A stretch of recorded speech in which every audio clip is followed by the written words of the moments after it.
이강민의 잡지사 5월호 17번째 페이지. 역사의 간신들을 수면 위로 잡아올리는 역사 간제비 박광일 선생님과 함께합니다. 어서 오십시오, 선생님. 안녕하세요. 저희가 지난주부터 잡다한 간신 열전을 시작해서 이제 수많은 선량한 구독자들과 일부 간신배들의 호평을 받았습니다. 아, 정말요? 예, 그렇습니다. 원래 간제비는 이 네. 소금을 잘 쳐야 되거든요. 배웠잖아요, 그때. 네, 우리 그래요. 조선인의 밥상하면서. 그러니까 이 소금을 잘 쳐서 간신을 잘 뽑아서 그 간신이 어떤 특징을 가지고 있는지 말씀을 잘 드려야 될 것 같습니다. 그렇습니다. 그럼 네. 우리가 오늘 한번 버무려 볼 간신, 어떤 간신을 만나볼까요? 이 손 안에 있어이다. 라고 얘기를 하셨던. 이게 진짜 엄청 유명한 유행어였나 봐요. 그때는 굉장히 유행을 했었죠. 그러니까 당시 그러니까 일반적으로 알려지지 않았던 인물 가운데 네. 가장 대표적으로 사람들에게 이 사람이 그런 인물이었어라고 알려진 두 명의 인물이 있습니다. 네. 둘 다 조금 복잡한 평가를 받는 인물인데 네. 오늘 이제 얘기할 유자광, 그다음에 또 한 명은 한명회. 한명회. 사실 한명회가 그 전까지는 일반인들 입에 오르내렸던 인물은 아니었거든요. 그래요? 네. 그런데 이제 또 그 정진 씨가 한명회 역할을 조선왕조 500년이란 기가 막히게 하시면서 그러면서 이제 한명회가 계속 주인공으로 등장하는 드라마나 영화가 많이 있어서 그렇죠. 최근에 이제 관상 같은 경우도 네. 처음하고 끝장면을 장식했던 인물이 바로 한명회잖아요. 그렇죠. 그러니까 이제 그 한명회와 더불어서 이 유자광이라는 인물이 그런 인물이었구나. 더불어서 이제 오히려 그 상대에 있었던 여러 인물들, 대표적으로 남이 같은 역사 속 인물은 널리 알려지긴 했지만 드라마 속에서는 어떤 역할을 했었지는 오히려 기억이 나지 않을 정도로 했던 그런 인물이었습니다. 컸다. 네네네.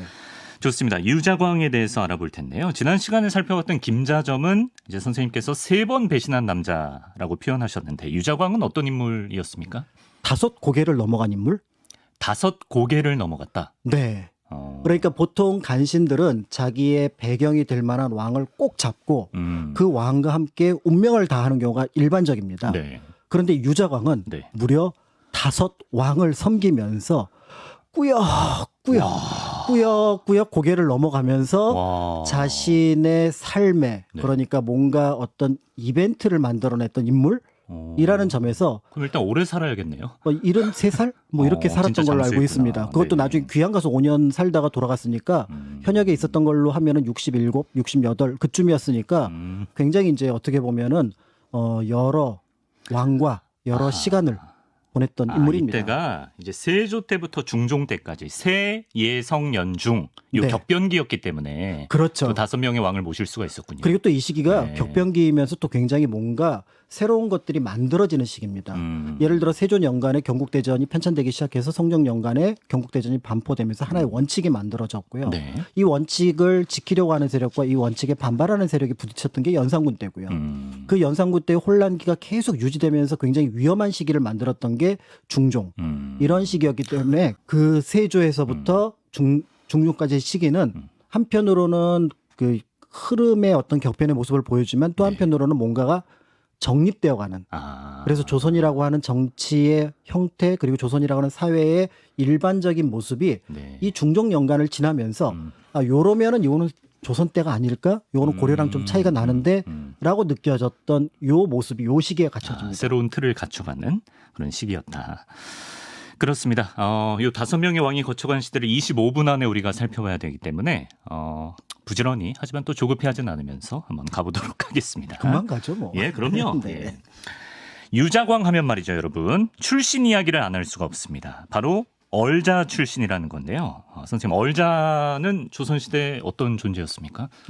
얼자, 얼어있자, 얼자. 저 썬킴 씨랑 자꾸 붙어 다니시니까 자꾸 이런 드립이 난무하는 겁니다. 이게 이제 그 유자광의 캐릭터를 만들어내는 가장 중요한 배경이 되는데요. 네. 유자광 집안의 아버지 쪽은 명문가입니다. 아버지는 경주 부윤이기도 했으니까 네. 굉장히 높은 벼슬에 있었던 인물이기도 하죠.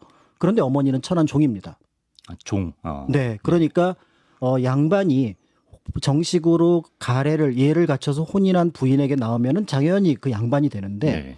그 양반이 가래를 갖추지 않고 일반 양민의 여인을 취해서 첩으로 만들면 네. 서자가 됩니다. 양민 여인이면 그렇죠. 예. 그런데 천민의 여인을 취해서 우리가 첩으로 삼으면 그 자식은 얼자가 되니까 그 둘을 합쳐서 서얼이라고 얘기를 해서 그쵸. 같은 서자라고 하더라도 네. 서자에 비해서는 얼자가 얼자는 천출이니까. 더 천한 대접을 받는데 문제는 고려, 조선 초에는 이런 사람들에 대한 차별이 극심하진 않았습니다. 아, 그래요? 그리고 더 나아가서 그 차별은 당대에 끝납니다. 그 아들은 뭐 그게 어때서? 우리 아버지는 얼자야. 그렇지만 나는 당당하게 양민이고 양반의 가문이야라고 얘기를 했던 게 고려의 풍습이었고 조선 낫네. 초기까지의 모습이었는데 이 시기에 한 번 서자는 영원한 서자, 한 번 얼자는 영원한 얼자. 이 개념이 잡혔으니까 유자광으로 볼 때는 앞 시대를 바라볼 때는 내가 왜 이런 고통을 겪어야 되지? 그런데 현실은 그게 점점 고착화되고 있었으니까 거기에 대한 불만, 더 나아가서 자기 집안은 명문가예요. 이 혼란 속에서 자신의 삶을 어떻게 살아야 될까? 여기에 누군가는 지지를 해주는데 누군가는 계속 브레이크를 건단 말이죠. 발을 걸고. 그럴 때 유자광의 선택지는 어떤 모습이었을까를 보시면 이 비록 간신이긴 하지만 그러니까 그 행동에 대해서는 결코 용납하거나 또 때에 따라서는 정당화할 수는 없습니다. 그렇지만 그 행동에 나아갔던 과정들은 우리가 역사를 살펴보는 이유는 그 원인 그런 어떤 배경들도 살펴봐야 되니까 같이 염두에 두시고 보시면 좋을 것 같습니다. 이런 태생적 한계와 당시 변해가던 신분제의 모습 고려를 해야 될 것 같고요. 그럼 얼자 출신인 유자광이 어쩌다가 이제 관직의 길에 오르게 됐나요? 얼자니까 사실은 이제 과거를 볼 수가 없습니다. 그러니까 이제 과거를 보지는 못하는데 집안이 명문가니까 일종의 이제 추천에 의해서 관직을 몇 개 얻을 수가 있는데 그 중에서 유자광에 대한 여러 가지 평가를 보게 되면은 지적으로도 탁월했다고 알려져 있지만 체력적으로도 굉장히 뛰어났던 것으로 보여집니다. 그래서 이제 그 여러 자료를 보면은 그 유자광의 아버지가 꿈에 호랑이를 보고 유자광을 낳았다라고 할 정도로 그러니까 무인의 어떤 기질을 가지고 있었던 것 같아요. 김자점은 진해였는데 설하긴 하지만 진해였는데 호랑이는 좀 멋있네요. 그렇죠, 멋있어요. 그러니까 이 조금 그 체력이 되고 그다음에 용력이 되니까 갑사로 취직을 합니다. 갑사가 뭐죠? 직업군인입니다. 직업군인. 네, 그러니까 보통 우리가 이제 그 조선시대 군인이라고 하면은 농민들이 일정한 훈련 받아서 군인이 되는 것이었는데 이 갑사는 말 그대로 정예병으로서의 모습을 하고 되니까 궁궐을 지키는데 주로 이제 경복궁에서 번을 서는 그런 군인이었다고 알려져 있습니다. 보초. 그렇죠. 문지기. 네, 그러니까 이제 굉장히 뭔가 좀 이렇게 듬직하고 이렇게 역할을 하면서 어떤 의미에서 보면은 좀 왕하고도 가까울 수 있는 그런 어떤 위치에 있었던 인물이었던 거죠. 그렇군요. 이런 생활을 하던 유자광에게 절호의 기회가 찾아옵니다. 이시의 난이 벌어지는데요. 유자광의 인생이 이시의 난 이전과 이후로 나뉜다고 할 만큼 굉장히 중요한 사건이라고. 그렇죠. 조선 전기의 가장 큰 어떤 정치적인 또 군사적인 변란이라고 하면 이시의 난이라고 볼 수가 있습니다. 같은 개국공신 집안이었지만 함경도 지역에 있어서 결국은 차별을 받게 되니까 이시해가 이 정부는 도대체 나한테 뭘 해주냐고 현지에서 반란을 일으킵니다. 근데 함경도의 반란은 굉장히 무서운 게 여기 여진족도 같이 포함되어 있거든요. 그러니까 조선 정부가 우왕좌왕했던 부분들이 있었던 거죠. 그러니까 초반에 병력을 투입했는데 별다른 성과가 나오지 않아서 결국은 나중에 함명에까지 들어가고 나서야 비로소 이 문제가 해결이 되고 더불어서 이제 남이 구성군 이런 사람들이 들어가서 해결이 되는데 이제 병력이 부족하니까 여기에 이제 보통의 군인들은 야 저기 들어가면 큰일 나겠다. 그런데 유자광은 딱 세조에게 자원. 제가 이시의 목을 배우겠습니다.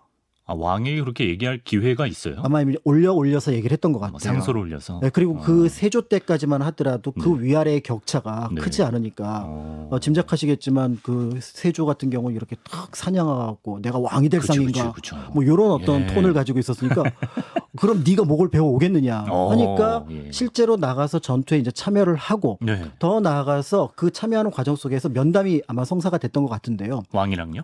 어떤 전략을 제안을 했는데 이 기록은 나와 있지는 않습니다. 그러니까 목을 배워 오겠다라고 하는 기록은 나와 있지만 이 전략을 했는데 세조가 정말 탁월하구나 마음에 들었구나 하면서 결국은 이때 이시의 난이 진압이 되니까요.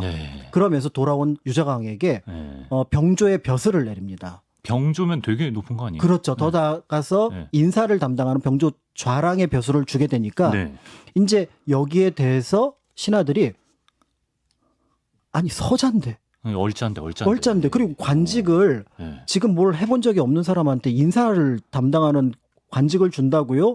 라고 얘기를 하면서 공격이 들어옵니다. 그러니까 겨우겨우 이 벼슬을 지키고 있었지만 유자광은 이게 기회이면서 자칫 잘못하면 여기서 도태될 수도 있는 그런 상황이 됐던 거죠. 근데 이제 신하들이 반대하는 상소를 올렸더니 세조가 이렇게 말했다고 합니다.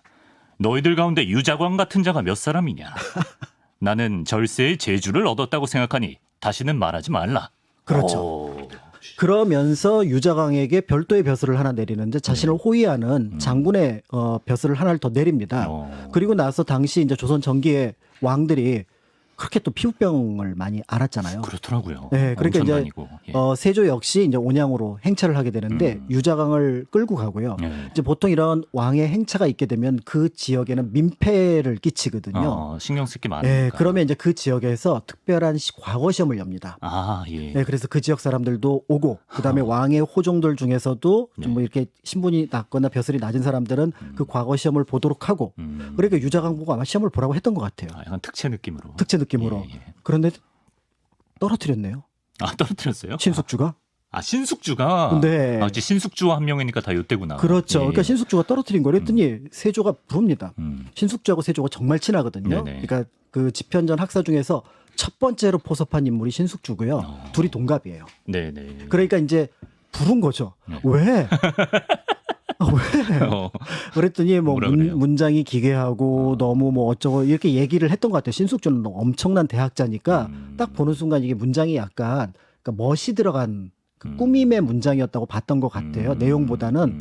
그래서 탈락을 시켰던 것 같습니다. 그랬더니 그 이유로 신분 때문은 아니었을까요? 아마 그것도 어느 정도는 있었던 것 같죠. 네. 그렇지만 이제 세조가 불러왔고 다시 채점. 재검토해봐.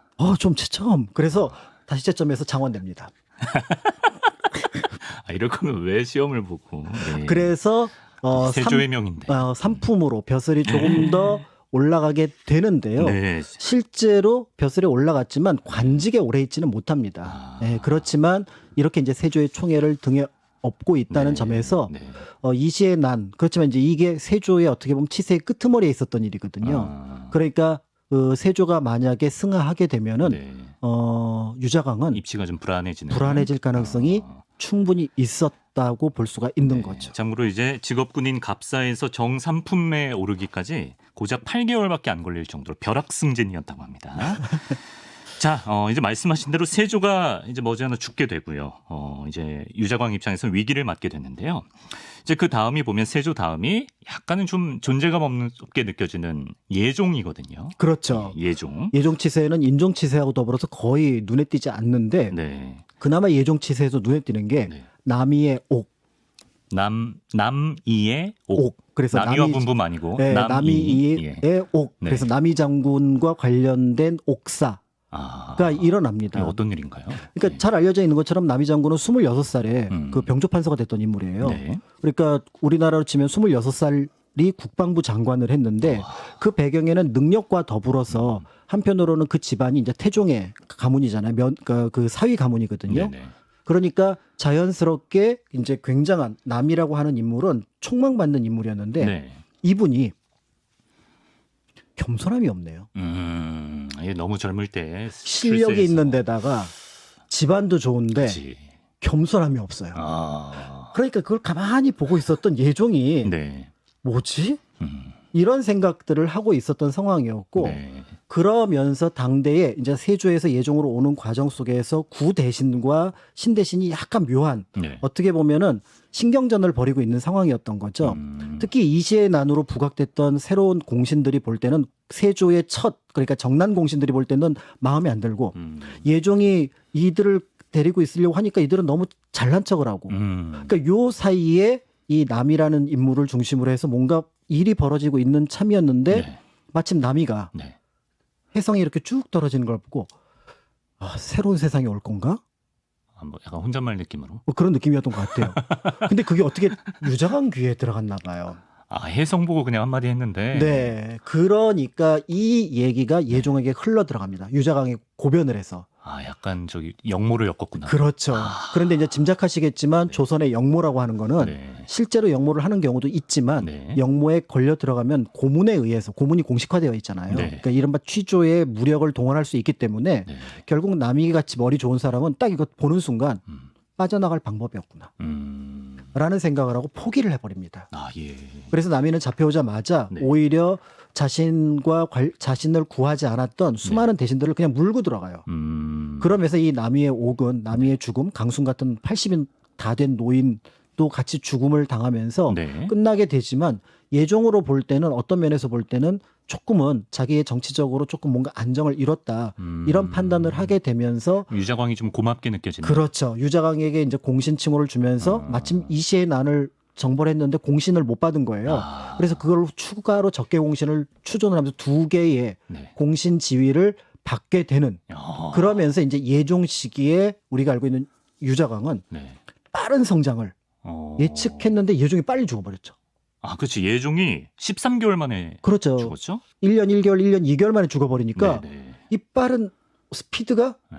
갑자기 딱 멈추고 심지어는 예종의 아들이 아니라 네. 예종의 형의 아들이었던 그것도 둘째 아들인 성종. 그리고 그 네. 어머니였던 소해왕후 한씨 인수대비가 네. 수렴청정을 하는 요 상황으로 끌고 가면서 네. 이제 이제 또 어떻게 한 명의 신숙주가 네. 두 눈 부릅뜨고 네. 이렇게 뒤에서 딱 공신으로서 있는 이 상황이 또 유자강 앞에 떨어진 겁니다. 그래요. 아니 그런 상황인데 이건 또 무슨 얘기입니까? 이제 당시 정말 한명회라는 사람은 정말 나는 새도 떨어뜨린다던 엄청난 권세를 가진 인물인데 유자광이 그 시점에 한명회를 저격하는 일이 있었다고? 그렇죠. 그러니까 한명회가 이제 원래 이제 그 성종이 딱 즉위했을 때 사실은 네. 소해왕후 한씨가 어머니지만 네. 그 앞에 할머니였던 그러니까 네. 성종의 기준으로 볼 때 할머니였던 정유왕후가 네. 수렴청정을 하고 있었거든요. 예. 그러니까 내가 이제 나이가 들어서 이제 몇 년 하다가 이제 성종한테 친정을 하라고 하는 거죠. 그랬더니 한명회가 그러셔야죠. 불충한 거 아니냐고. 요게 굉장히 뉘앙스가 다르거든요. 네. 여기서 거두시면 안 됩니다. 그러니까 여기가 되게 애매한 게 여기서 만약에 이 대리청정을 여기서 거두시면 안 됩니다. 그러면 나중에 성종이 네. 내가 부족했다는 얘기냐? 이렇게 되는 거고요. 여기서 판단을 잘하셨고 이제는 네. 성종에게 그걸 물려주실 때가 됐습니다. 그러면 이제 정유왕후가 볼 때 그렇지. 이거 어떻게 해야 돼? 그러니까 이제 한명의 입지가 그러니까 이게 그냥 부드럽게 넘어가면 아무 상관이 없는데 네. 유자광이 이걸 콕 집어준 거예요. 어떻게요? 그러니까 이거 불충한 거 아닙니까? 유자광이 그 말을 했어요. 네, 정유왕의 어떤 그 대리청정을 멈추게 했던 한명의 의견에 대해서. 네. 그러니까 한명회가 갑자기 약간 자신의 뜻으로 이 전국을 끌고 가는 권신, 실제로는 그런 역할이었지만 이게 드러나 버린 거예요. 네. 그러니까 이제 한명회가 볼 때는 유자광 무섭네. 보통 아니다. 라고 하면서 성종 초에 네. 유자광이라고 하는 인물을 어떤 의미에서 보면은 부각을 시켰고요. 네. 겉으로 보면은 이제 더 나가서 이 성종 치세에 보면 성종이 가만히 보니까 올라가니까 다 그 할아버지 때 공신들이잖아요. 한명의 신숙주. 그렇죠. 그런데 지금 막 사림을 키우려고 하니까 사림은 김종직 아직 세력이 안 됐잖아요. 김종직. 그렇다면은 이 중간에 누가 있을까? 네. 유자광. 어. 그러면서 그 유자광을 중심으로 했던 네. 중간층의 사람들을 끌어모으는데 그 핵심 인물로 유자광이 올라가게 되니 네. 이제 유자광은 어떤 의미에서 보면 한명회가 볼 때도 별로 탐탁지 않고요. 더 나아가서 이제 그때 막 새롭게 사림으로 등장했던 김종직이라든 이런 사람들이 볼 때는 아부만 하는 사람. 저 사람은 일을 하지 않고 왕 옆에서 뭔가 어떤 정치적인 변혁이 있을 때마다 왕의 비위를 맞추는 사람. 그렇죠. 예. 이렇게 되어버리는 상황이 이제 성종 초반의 계속 일이라고 볼 수가 견제를 있습니다. 당하겠네요. 그러니까 지금 왕이 바뀔 때마다 어쨌든 왕의 예쁨을 받는데 미션 계속 석세스하고 있어요. 유자광은 한 명씩 한 명씩. 자, 그래서 이제 어떻게 되는 거예요? 세조, 예종, 성종 그렇죠. 지나서 그렇다 이제 성종 네. 때 이제 쭉 어느 정도 진행을 하지만 네. 결국은 시간이 지나면서 결국은 그 대간들에 의해서 공격을 받습니다. 대간들에 의해서 공격을 받게 되면서 어떤 의미에서 보면은 다시 이제 그 귀향을 가게 귀향을 되고요. 가는군요. 그러면서 이 유자광의 가장 큰 특징이 뭐냐면 우리가 간신인데도 불구하고 네. 정식으로 벼슬살이를 오래 하지 못합니다. 공신임에도 불구하고 아까 5품 3품 올라갔잖아요. 네. 잠시 있다가 바로 나옵니다. 아. 그 얘기는 뭐냐면 관직을 주면은 네. 대간이 예를 들어서 탄핵을 하려거나 아니면은 적절하지 않다고 판단을 하니까 네. 오랫동안 관직에 머물질 못하는 거고요. 신분 때문에. 그렇죠. 네. 이 서얼이라고 하는 것 때문에. 그리고 관직에 나아가더라도 주변 사람들은 다 양반이잖아요. 그렇죠. 그러니까 거기에서 오래 버티지 못했던 부분도 있고 그렇지. 하니까 유자광으로 볼 때는 이 성정연관에도 결국은 앞에서 얘기했던 여러 가지 상황들이 적절하지 않다는 판단에서 결국 탄핵에 의해서 네. 1차로 귀향을 가게 됩니다. 그러다가 이제 그 성종 말년에 네. 다시 이제 그 관직에 복귀되는데 이때 이제 연산군이 즉위를 하게 되면서 네. 또 새로운 기회를 네 번째 군주를 만나게 맞이하게 됩니다. 되는 거죠. 예. 이제 연산군이 즉위했을 때쯤에는 이제 유자광도 55세 정도의 나이, 당시로서는 굉장히 고령이 됐습니다. 하지만 그럼에도 역사에서 유자광의 존재감은 여전했는데요. 이때 이제 조선 최초의 사화가 벌어지는데 이 사화의 시위를 당긴 인물이 다름 아닌 유자광이었다고. 그렇죠. 사실은 이제 유자광이 시위를 당겼지만 네. 이 사화라고 하는 것들을 전반적으로 그림을 그렸던 거는 연산군과 대신들입니다. 그러니까 당시 상황을 조금 더 좀 살펴볼 사화라는 게 이제 뭐 선비, 뭐 선비가 살인들. 예. 선비가 네. 화를 입었다. 그렇죠. 그리고 네. 그 앞에가 이제 무오년이었기 때문에 무오사화 네. 이렇게 이름을 붙였는데요. 네. 우리가 알고 있는 그 뒤에 뭐 갑자사화라든지 기묘사화라든지 을사사화로 연결된 4대 사화의 첫 번째 사화이고요. 네. 이 사화는 김일손의 사초에서 비롯된 역사의 기록의 바탕이 되는 네. 것을 사초라고 하는데 네. 여기서 비롯되었던 그 문제이기도 합니다. 네. 그런데 이때 이제 이 사화가 사실은 대신들을 중심으로 해서 네. 일정하게 공감대가 형성됐던 이유는 바로 뭐냐면 성정연간에 이 노대신을 통제하기 위해서 대간을 올립니다. 네. 우리가 알고 있는 사원부 사관은 홍문관의 젊은 관료들이에요. 이들이 이제 어떤 의미에서 보면은 성종이 볼 때 이 노대신들을 통제하는 방식으로 이들에게 일정한 대간, 간쟁권을 줬는데 예. 이 간쟁이 통제가 안 되는 겁니다. 성종조차도. 그러니까 성종은 굉장히 이거를 당혹해 하는 거죠. 예를 들어서 성종이 원숭이한테 옷을 한번 입혀줄까 그랬더니 그 옷을 입힐 거면은 백성 옷을 한 번 더 입히라고. 아 진짜요? 예. 그 다음에 내가 아니, 그 네. 원숭이한테 옷은 왜 입히는 거예요? 그 일본에서 선물 왔거든요. 아 그래요. 아. 네. 그 다음에 또 예를 들어 성종이 동물 좋아했거든요. 동물 좋아하면은 예를 들어 꿩을 이렇게 이제 매사냥을 해서 꿩을 잡는 걸 이렇게 해서 매사냥을 좋아하는데 네. 매사냥을 하면은 네. 결국은 꿩놀이에 빠지게 되고 학업을 망치게 되고 학업을 망치면은 왕으로서의 자질을 잃게 되고 왕으로서 자질을 잃게 되면 나라가 망합니다. 그러니까 갑자기 매 한 마리 길렀는데 나라가 망해요. 사사건건 아주 뭐 잔소리 대마. 네, 이렇게 되는 거니까 이 성종이 그래도 이제 나는 성군이야. 나중에 죽은 다음에 내 묘는 성종이 될 거야. 하면서 참았어요. 아 예. 근데 그걸 누가 옆에서 보고 있었냐면 네. 아들 네. 연산군이 보고 있었던 겁니다. 아버지는 왜 참지? 아 나였으면 안 그랬을 텐데. 저렇게 왕이라는 존재가 네.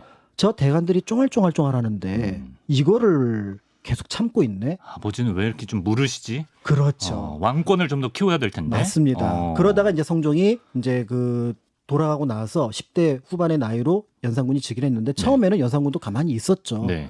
18인가 19에 이제 왕이 올라갔으니까 그 상황에서는 이제 그 분위기를 보는 거죠. 그런데 결국 대관들이 사사건건 문제를 제기하는 거예요. 하던 버릇이 있으니까. 네, 예를 들어서 나라에서 보면은 수륙제라고 해서 이제 불교의 제이긴 하지만 네. 이게 계속해서 지내왔거든요. 예. 세조도 그렇고 세종도 그렇고 불교에 굉장히 어떻게 보면 익숙한 임금들이기 때문에 네. 대관들이 난리가 난 것처럼 하는 거고요. 그래서 연산군이 좀 안 된다 그랬더니 사표 내고 나갑니다. 근데 사표 내고 나가는데 문제는 그 자리는 자청권이 있어가지고 네. 그 또 대관들이 들어와요. 아 진짜. 그러니까 네. 여기에 대해서 연산군의 옆에 있었던 대신들이 볼 때도 아니 대관들 보고 좀 뭐라 했죠. 아, 요즘에 대관들이 너무 하는 것 같아. 이 한마디 했더니 대관이 뭐라 그러냐면 이제 그 당시 그 대신 중에 대표적인 인물이 노사신이라는 인물인데 예. 노사신은 굉장히 노회하고 굉장히 어떤 경험이 많은 인물입니다. 네. 근데 그 얘기 한마디 했다고 그 30살짜리 젊은 관리가 네. 70살 먹은 노인네를 가리켜서 네. 내가 노사신의 살을 씹어먹고 싶다. 아, 이거 무슨 느와르 영화에 나오는 대사. 그런 어떤 그 뭔가 그 폭주하는 모습들을 보여주게 되는 거죠. 예. 이러니까 이제 연산군은 한번 밟아줘야 돼. 어떡하지? 이거를 이 통치를 어떡하지? 이런 상황을 보고 있는데 여기서 간신의 장점이 레이더가 돌기 시작하죠. 간신히 머리가 비상하고 행동이 빨라요. 그렇죠. 거기다 예. 실력까지 있어야 돼. 이게 네. 아무나 할 수 있는 게 아닙니다. 그래서 오늘 이제 방송 들으시는 분들은 나의 진로 중에 하나를 간신으로 선택하겠다라고 한다 그러면 예. 굉장히 공부도 많이 하셔야 되고요. 네. 그다음에 시사 상식도 뛰어나야 되고 무엇보다 눈치가 빨라야 됩니다. 간신 꿈나무들 예, 명심하세요. 네. 그래서 이 눈치는 더더군다나 학습되지 않기 때문에 네. 이게 굉장히 어려운 거라는 걸 염두에 두시고 그래서 어지간하면 간신을 포기하시는 게 낫습니다. 포기해라. 예. 그런데 이제 유자강이 어떤 돌기 역할을 시작하는 하죠? 거죠. 가만히 보니까 지금 이 문제를 어떻게 풀어갈까 하는데 마침 레이더에 걸린 게 바로 뭐냐면 이제 그 연산군이 과거 기록들에 대한 관심이 많은 거예요. 네. 그래서 그와 관련해서 사초에 관련된 정보를 얻습니다. 이 사초에 김일손이라는 사람이 뭔가 문제가 될 만한 거를 갖고 있다라고 해서 전격적으로 압수수색에 들어갑니다. 예. 그래서 경상도로 사람을 보내요. 네. 보내서 김일손하고 그가 가지고 있던 가장사초라고 하거든요. 네. 원래 사관들은 그 기록을 쓴 다음에 그거를 정부에 보관하기도 하지만 네. 자기가 일부러 기록을 갖고 있어요. 예. 그 가장사초까지 다 들고 오게 합니다. 네. 그리고 나서 이제 사초를 하나하나 분석하는 거예요. 문제점이 나오네요. 네, 분석하는데 여기 보니까 뭐가 있냐면 세조와 관련된 적절하지 않은 표현들이 그대로 남아 있는 거죠. 예를 들어서 세조가 조카를 찬탈했다. 그다음에 정확한 기록인지는 모르지만 세조가 며느리를 범하려고 했다. 이런 기록들이 나와 있는 거예요. 그러니까 이제 이 자체로 김일손이라고 하는 사람이 네. 이제 문제가 됐던 거죠. 네. 그런데 이제 요쯤에서 끝나면 사화가 아니잖아요. 네네. 김일손의 옥사가 되잖아요. 네. 여기서 이제 그 유자강이 하나를 딱 때리는데 김일손이 혼자 있겠습니까? 이 상황이 이거 휘발유 붙는 걸 잘하네. 그렇죠. 이 사초 끝을 한번 쭉 보시죠. 한마디 한마디로 아주 일을 키우네. 네, 그래서 사초 끝을 쭉 보니까 거기 뭐가 있냐면은 네. 중국의 고사 중에서 네. 초나라의 의제를 조문하는 조의제 문이 있는 거예요. 네. 그러니까 역시 여기가 어떤 상황이냐면 조카가 숙부에게 자리를 뺏기고 나서 죽음에 이르니까 그거를 슬퍼하는 제문을 진 겁니다. 예. 그래서 조의제문인데 이게 딱 어떤 상황이냐면 네. 수양과 단종의 단종. 상황이잖아요. 근데 요거 글은 누가 지었느냐면 네. 김일손의 스승이었던 김종직입니다. 이 대간들의 보스라고 할 수 있는 인물이거든요. 예. 살인파의 중심이잖아요. 예. 그러니까 이 상황을 어디까지 키우냐면 네. 김종직까지 키웁니다. 그래서 이 사건은 김일손 개인의 문제가 아니라 김종직과 그의 제자들의 문제다라고 해서 이게 사화가 된 거죠. 20 몇 명이 잡혀 들어가서 네. 하는데 사실은 이후의 사화에 비하면은 네. 굉장히 처벌 수위는 낮습니다. 한 6명, 7명 정도가 처형을 당했으니까 이후의 사화에 비해서는 낮지만 이걸로 일단 대간들을 한번 잠재우게 되니까 연산군으로 볼 때는 왕권을 중요시하던 찰나에 그렇죠. 예, 유자강만한 그렇죠. 존재가 네. 없다라고 판단을 했던 또 거죠. 이쁨 받았어. 예. 자, 그리고 또 시간이 흐릅니다, 여러분. 유자광이 이제 67세가 되었는데 올해도 사셨습니다. 근데 또 다른 사건이 일어나요. 일명 중종 반정. 네. 폭군 연산군이 쫓겨나고 중종이 왕위에 오르게 되는데 유자광이 이 나이에 이 반정에도 가담을 합니까? 네.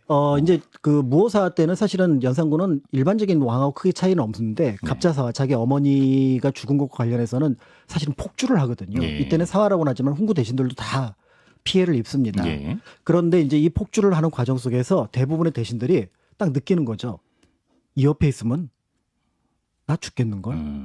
그래서 다 빠집니다. 그러니까 유자강도 네. 가만히 보니까 여기는 있으면 안 되는 동네인 거예요. 천하의 유자광도. 네, 예. 그래서 여기서 빠져서 가만히 있다가 어느 네. 날 갑자기 이제 성희안 박원종이 일으키는 중종 반정을 보니까 여기에 이름을 슬쩍 올립니다. 그래서 중종 반정에 또 공신이 됨으로써 간신 레이더. 자연스럽게 중종 시기에도 자신의 지위를 유지를 하게 되는 거죠. 그렇군요.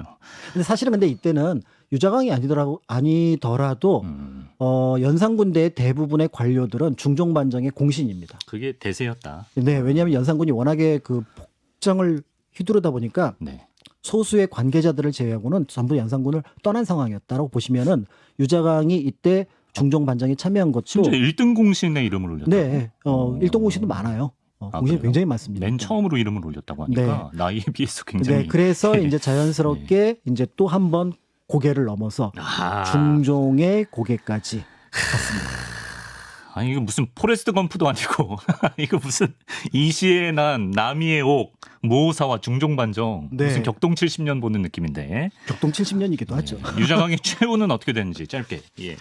유자광의 최후는 결국 이제 중종 연간에 올라갔지만 사림들이 볼 때는 유자광이라는 인물은 탄핵의 대상이 될 수밖에 없는 거죠. 그러니까 네. 유자광이 또 레이더가 돌잖아요. 네. 저는 이쯤에서 고향에 물러가 있겠습니다. 라고 하지만 사실 이게 받아들여지잖아요. 그래서 이제 평해 울진으로 이제 유배를 가서 네. 거기에서 이제 5년 정도 머무르다가 아까 말씀드렸던 것처럼 72살에 생을 마감함으로써 긴긴 어떻게 보면은 처음 세조에게서 발탁된 이후부터 오랫동안 관료로서 또 우리는 이제 간신이라고 표현하는 간신 생활을 마감을 하게 됩니다. 실제로 유자광이 죽은 후의 실록에는 뭐 유자광에 비한다, 유자광의 수법이다 이런 비유적인 표현들이 나올 만큼 간신의 대명사로 여겨졌다고 하는데요.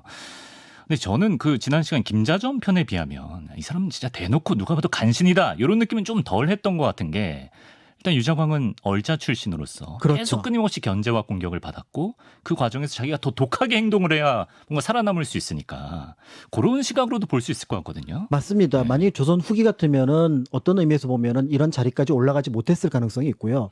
세조가 처음에 벼슬을 내리면서 허통한다. 그러니까 이걸 서월호통이라고 얘기를 하거든요. 네. 그러니까 비록 서자지만 양반과 똑같은 평민과 똑같은 벼슬을 가질 수 있도록 한다. 그래서 대간이 공격을 하는데 네. 세조가 그 말까지 합니다. 내가 허통까지 했는데 다시 그거를 탄핵하는 그러니까 쉽게 얘기해서 견제하는 이유가 뭐냐. 오히려 대간을 질책을 하거든요. 네. 그렇기 때문에 조선이 가지고 있는 여러 장점들이 있지만 네. 이 케이스 그러니까 서자와 얼자를 차별하는 것들 물론 지배층이 계속 비대하게 되면은 그들의 이권이 줄어든다라는 어떤 기본적인 공식 속에서 배제하는 방식이라고 볼 수는 있겠지만 예. 그 배제하는 방식을 우리가 옳다고 볼 수는 없고 그런 과정 속에서 자신의 삶의 방식을 선택했던 인물이 이제 유자광이 아니었을까 이런 생각이 드는데요. 네. 유자광은 이제 그런 얘기를 많이 합니다. 내가 사대부랑 똑같이 했는데 왜 나만 갖고 그래? 아 본인이 그런 얘기를. 네, 그치, 이게 그래서 진짜 마음속 얘기지. 네, 어머니 장례식을 치르는데 이제 비슷한 뭐 사대부처럼 똑같이 했었거든요. 경기도부터 이제 그 전라도까지 그 장지에 옮기는 과정들을 했는데 예. 뭐 이것도 시비를 걸고 저것도 시비를 걸고 그런데 시비 거는 건 좋다 이건데 네. 이거 다른 사대부들도 하지 않느냐. 그럼 그 사대부들이 할 땐 뭐라고 하지 않고 왜 내가 하면 뭐라 그러느냐. 사회가 좀 원망스러웠겠네요. 그렇죠. 그래서 예. 우리가 만약에 이걸 블라인드를 치고요. 만약에 이시의 난, 그다음에 남이의 옥, 그다음에 무오사와 네. 그다음에 더 나아가서 이제 이런 어떤 그 중종 반정에서 이 사람이 유자광이 아니라 네. 일반 사대부였다면 아 달랐을 수 있다. 그러면은 역사에서 그 사람에 대한 인물 평가는 달라졌을 가능성이 있으니 나라는 한편으로 간신으로 망하지만 네. 또 한편으로 나라가 해야 할 일은 간신이 생기지 않도록 누구나 정정당당하게 떳떳하게 살 수 있도록 만드는 것. 이게 또 필요한 부분이 아닐까라는 생각이 듭니다. 이 시리즈의 항상 교훈이 지난 시간에는 간신을 만든 건 왕이다. 그렇죠. 오늘은 간신을 만든 건 나라다. 그렇죠. 이런 느낌으로 마무리를 하겠습니다. 29살의 세조에게 발탁돼서 73살의 유배지에서 죽기까지 바쁘다 유자광의 간신이라면 간신 생활 만나봤습니다. 박광일 선생님 오늘도 고맙습니다. 감사합니다.